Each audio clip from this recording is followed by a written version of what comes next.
Assalamualaikum warahmatullahi wabarakatuh. Salam sejahtera untuk kita semua.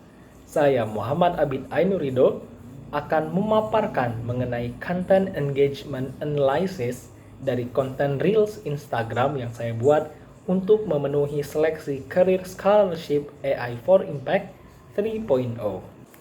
Yang pertama adalah hasil engagement konten video Reels Instagram yang saya buat. Hasil engagement konten ini diperoleh setelah dilakukannya penguploadan video Reels Instagram yang dilakukan semenjak 4 hari yang lalu, dengan rincian perolehan hasil engagement sebagai berikut.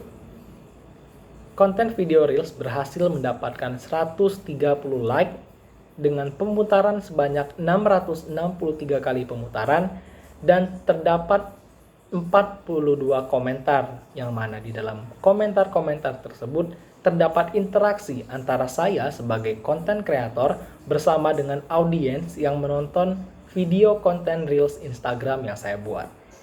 Yang selanjutnya adalah analisis framework SWOT. Yang pertama adalah strength atau kekuatan. Poin pertama dari kekuatan ini adalah konten Reels berupa konten pembelajaran. Hal ini dapat menjadi kekuatan tersendiri bagi konten yang dibuat karena memiliki daya tarik tersendiri untuk konten tersebut yang berbeda dari konten-konten yang dibuat oleh kompetitor-kompetitor lainnya. Yang kedua adalah penggunaan hashtag personal branding sebagai tambahan hashtag. Saat ini, hashtag personal branding telah tercatat digunakan sebanyak 2,3 juta konten yang ada di Instagram. Hal tersebut memungkinkan konten ini memiliki kekuatan tersendiri untuk dapat tersebar secara luas. Poin yang ketiga adalah pengenalan komunitas AI for Impact secara tersirat. Maksud dari poin ketiga ini adalah memang di dalam konten yang dibuat tidak menjelaskan AI for Impact secara detail. Namun, hanya dengan melihat konten yang dibuat, audiens akan merasa tertarik untuk mengunjungi akun Instagram AI4Impact.id, sehingga dengan hal tersebut audiens akan mendapatkan bagaimana AI for Impact itu berjalan dan sistem pembelajaran yang ada di dalamnya untuk dapat memberikan dampak bagi masyarakat sekitar. Yang kedua adalah weakness atau kelemahan.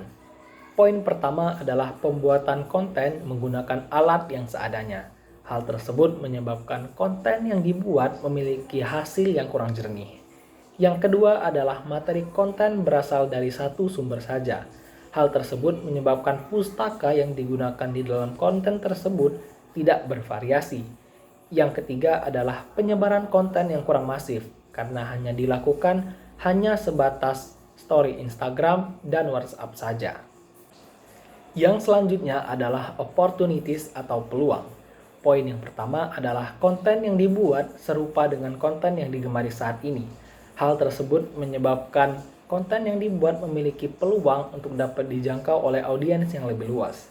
Yang kedua adalah penggunaan materi yang sesuai dengan personal branding. Dapat dilihat pada konten yang dibuat bahwasannya materi adalah dua kesalahan yang dapat menghambat perkembangan personal branding. Yang ketiga adalah berpeluang mendapatkan lebih banyak pemutaran Reels. Hal tersebut masih berkaitan dengan konten yang dibuat serupa dengan konten yang digemari saat ini. Yang selanjutnya adalah threats atau ancaman. Poin yang pertama adalah persaingan konten yang ketat. Hal tersebut disebabkan karena konten yang dibuat serupa dengan konten yang banyak digemari saat ini. Hal tersebut menyebabkan pemasaran konten menjadi lebih ketat. Yang kedua adalah konten dengan pembahasan yang lebih mendalam. Hal tersebut dapat menjadi ancaman bagi konten yang dibuat karena ketertarikan audiens kemungkinan bisa menjadi lebih banyak terhadap konten yang memiliki pembahasan materi yang lebih mendalam. Yang ketiga adalah konten dengan penyebaran yang lebih masif. Hal tersebut disebabkan karena konten yang memiliki penyebaran yang lebih masif dapat mendapatkan audiens yang lebih banyak, sehingga konten yang dibuat saat ini dapat menjadi tidak terlihat.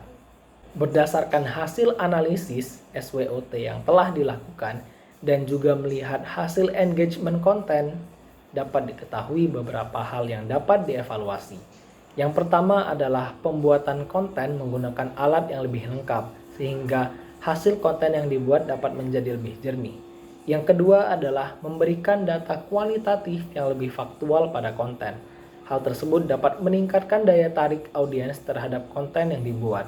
Yang ketiga adalah penyebaran konten yang lebih masif agar dapat mendapatkan audiens yang lebih banyak lagi. Sekian pemaparan dari saya. Mohon maaf apabila terdapat kesalahan. Terima kasih dan wassalamualaikum warahmatullahi wabarakatuh.